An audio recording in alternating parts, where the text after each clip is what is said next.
Hari ini, kalian mungkin masih merasa aman. Coba lihat sekeliling. Banyak warung tutup, cari kerja susah. Para pedagang, para pebisnis konvensional sepi. Pindah ke online pun ketat. Gaji gak naik-naik. Sedangkan harga pada mahal. Ramainya hashtag kabur dulu aja. Korupsi kuadriliunan. PHK massal puluhan ribu. Perusahaan pada bangkrut. Dulu Gojek bisa dapat orderan tiap menit. Sekarang banyak driver ngeluh, sepi. Revolusi AI akan menggantikan berbagai pekerjaan. Dan saat ini kita masuk ke era agent AI. Agents are emerging as the latest battleground in enterprise AI. We're gonna bring a level of automation capability that the world's never seen, and I love that you codified it as agent. The second, which we've just reached now, is reasoners. The third is agents. And we're not stopping there. And today we're introducing new agents. And the project I've been staying up late every night working on for many moons this year is Agent. So I think we're going to live in a world where there are going to be hundreds of millions and billions of different AI agents. Eventually, probably more AI agents than there are people in the world. Tonton sampai selesai biar nggak jadi korban berikutnya. Dan tahu peluangnya. Pastikan kalian harus subscribe channel ini. Kalian di sini mungkin hanya tahu AI yang hanya bisa jawab pertanyaan, ngasih solusi, buatin gambar, dan lain sebagainya. AI bukan lagi sekedar chatbot, tapi agent cerdas yang bisa berpikir, merencanakan, dan bertindak sendiri.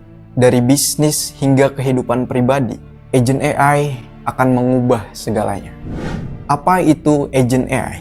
Definisi simpel, AI yang bisa bekerja secara mandiri untuk menyelesaikan tugas tanpa arahan manusia. Agent AI sama dengan asisten yang bisa berpikir, merencanakan, dan melakukan tindakan secara mandiri. Bedanya dengan AI biasa, agent AI bisa melakukan tugas kompleks, mampu menyelesaikan tugas-tugas rumit tanpa campur tangan manusia. Dia bekerja non-stop, tanpa lelah, efisien. Kenapa disebut agent? Karena ia bertindak sebagai entitas yang mandiri, cerdas, dan bertujuan, mirip seperti agen-agen manusia yang punya tugas.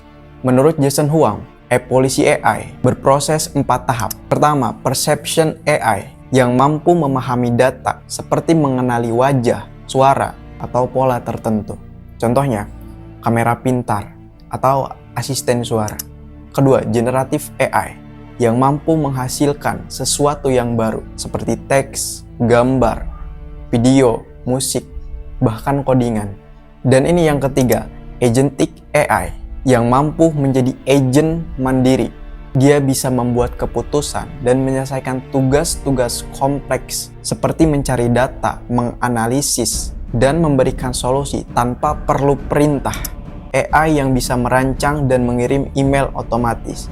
AI yang bisa melakukan riset pasar dan menyusun laporan tanpa input manual. AI yang bisa mencari produk terbaik dan melakukan pembelian otomatis. AI yang bisa memesan makanan, mengatur jadwal, bahkan bernegosiasi dengan AI lain tanpa campur tangan manusia, dan banyak lagi. Keempat, physical AI. Contoh, robot rumah tangga, robot yang membersihkan, atau mobil otonom. Agent AI bukan sekedar tren, tapi revolusi. Dan setiap revolusi, ada yang bertahan dan ada yang tertinggal. Seperti dulu, revolusi industri ke revolusi digital. Semua orang pakai internet, dan yang tidak beradaptasi itu ketinggalan. Agent AI bukan cuma chatbot atau alat otomatisasi biasa. Mereka bisa berpikir, mengambil keputusan, dan bertindak tanpa manusia. Mereka mampu menyelesaikan tugas-tugas rumit, mengotomatisasi pekerjaan. Gue sebutnya makhluk. Makhluk ini bisa membaca, merespon secara otomatis. Dia bisa menjadwalkan pertemuan, mengingatkan deadline, mengatur agenda. Agentic AI, bahkan dia bisa mengurus rumah tangga, bisa memasak, bisa membersihkan rumah, mencuci pakaian, merawat anak-anak atau lansia. Perlu kalian ketahui, AI semakin pintar setiap detik. AI bisa belajar dari kesalahan, beradaptasi, dan semakin efisien. Kita sedang menuju dunia tanpa pekerjaan. Udah mulai, banyak startup di luar negeri itu tidak memiliki karyawan. Mereka menggunakan agent AI yang tadinya ratusan karyawan, sekarang hanya belasan orang karyawan. Bisnis atau perusahaan lebih memilih AI karena lebih murah, lebih cepat, tidak butuh istirahat, tidak ngeluh. Kalau you jadi pemilik bisnis, ya you pasti pengen hemat, pengen efisien. Hasilnya ratusan ribu orang kehilangan pekerjaan tanpa solusi yang jelas. Dengar omongan gua, supir bakalan hilang, pengirim barang bakalan hilang, pekerja pabrik, kasir, akuntan, customer service, telemarketing, administrasi, desain grafis, semua bakal digantikan oleh AI yang lebih cepat, lebih murah, dan tidak butuh istirahat. Dulu customer service itu kerjaannya manusia. Sekarang, kalau you hubungi Tokopedia, Shopee, atau Gojek, siapa yang jawab? AI. Agent AI akan menggantikan banyak pekerjaan di berbagai sektor, seperti kesehatan, transportasi, keuangan, teknologi, hukum. Bahkan bayangan liar gua, AI bisa menggantikan presiden, CEO, hakim, polisi, dan lain-lainnya. PHK massal sudah mulai terjadi di beberapa sektor, dan orang-orang takut semakin banyak pekerjaan yang diambil alih AI. Bayangin, you sudah bekerja 10 tahun, you harus nafkahi keluarga kecil you, lalu besok pagi you di PHK karena digantikan oleh AI. Apa yang akan you lakukan? Ini bakal terjadi di era agentic AI ini. Menurut Business Research dan konsultan Roots Analyst, pasar agent AI diprediksi tumbuh dari 5,29 miliar menjadi 216 miliar dolar pada 2035. Artinya, dalam 10 tahun ke depan, AI akan menguasai pasar yang nilainya ratusan triliun.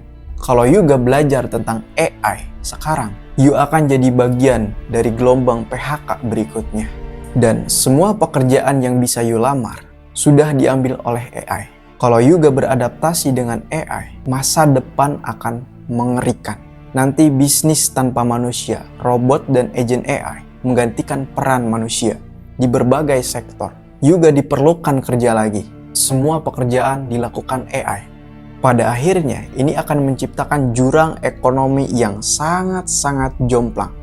Yang kaya semakin kaya, yang miskin semakin miskin. Karena kalau you gak punya uang, you gak punya akses ke AI yang canggih. Orang-orang yang punya uang lah yang bisa beli robot AI. Ketimpangan ekonomi semakin melebar. Siapa yang punya AI, dialah yang kaya. Sekarang sudah terbukti kelas menengah akan hilang. Orang yang gak adaptasi dan yang gak punya uang, itu yang paling susah. Pekerjaan susah, makan susah, buat tinggal pun susah. You akan hidup bertumpuk-tumpuk dengan keluarga kecil you di rumah yang kecil, sepetak. Makanya kecoa, ulat sagu, AI akan mengontrol hampir seluruh aspek kehidupan. Dari pekerjaan, keuangan, hingga sistem sosial. Bayangin, you ngajuin pinjaman, AI yang akan menilai apakah you layak. You mau ngelamar kerja, AI yang memutuskan apakah you berguna atau tidak. Mau beli rumah, AI yang menentukan apakah you bisa membayar atau tidak.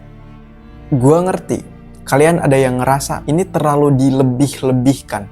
Tapi coba pikir, bukannya ketika you scroll TikTok, waktu you habis gak kerasa, itu AI loh. Perusahaan-perusahaan yang menggunakan AI akan semakin mendominasi pasar. Sedangkan bisnis tradisional yang masih bergantung pada tenaga manusia akan bangkrut. Apa you yakin masa depan akan lebih mudah kalau you nggak belajar AI? Masa depan akan ditentukan oleh segelintir orang. Pemilik AI akan semakin kaya. Uang akan mengalir ke pemilik AI, kepada yang ngerti AI. Orang-orang yang tidak paham AI akan hidup di bawah sistem pengendali AI. Kalau you ngerti AI, hidup you aman. You bisa dapat uang tanpa kerja. Semua otomatis pakai AI.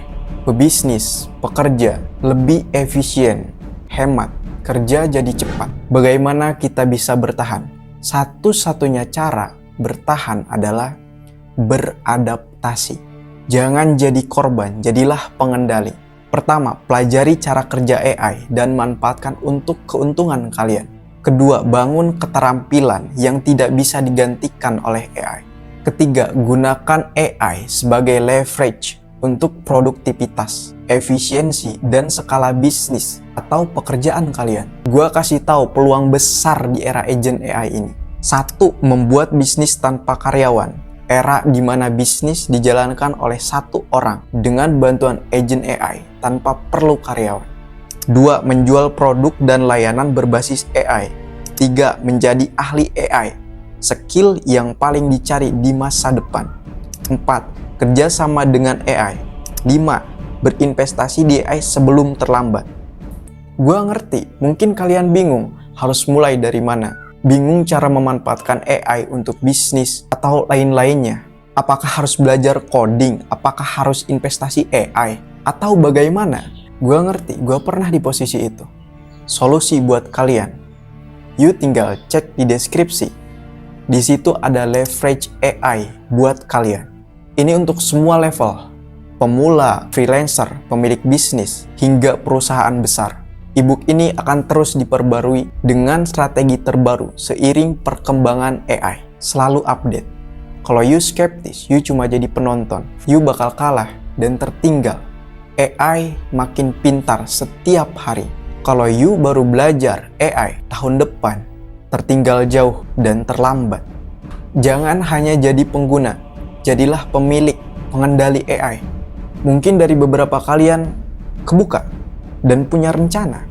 Gua harap ada the next Elon Musk, Sam Altman-nya Indonesia, Jason Huang-nya Indonesia, karena kita punya data yang besar, 300 juta penduduk. Sayang kalau kita cuma jadi pengguna, data kita diambil sama mereka dijadiin AI, dan dijual lagi ke kita. Kalian yang selalu menonton video sampai akhir, kalian adalah calon AI visionaris. Terima kasih yang sudah subscribe. Gue suka lihat tuh, yang subscribe siapa aja. Di video berikutnya, gue bakal bahas yang pastinya eksklusif. Tunggu selanjutnya.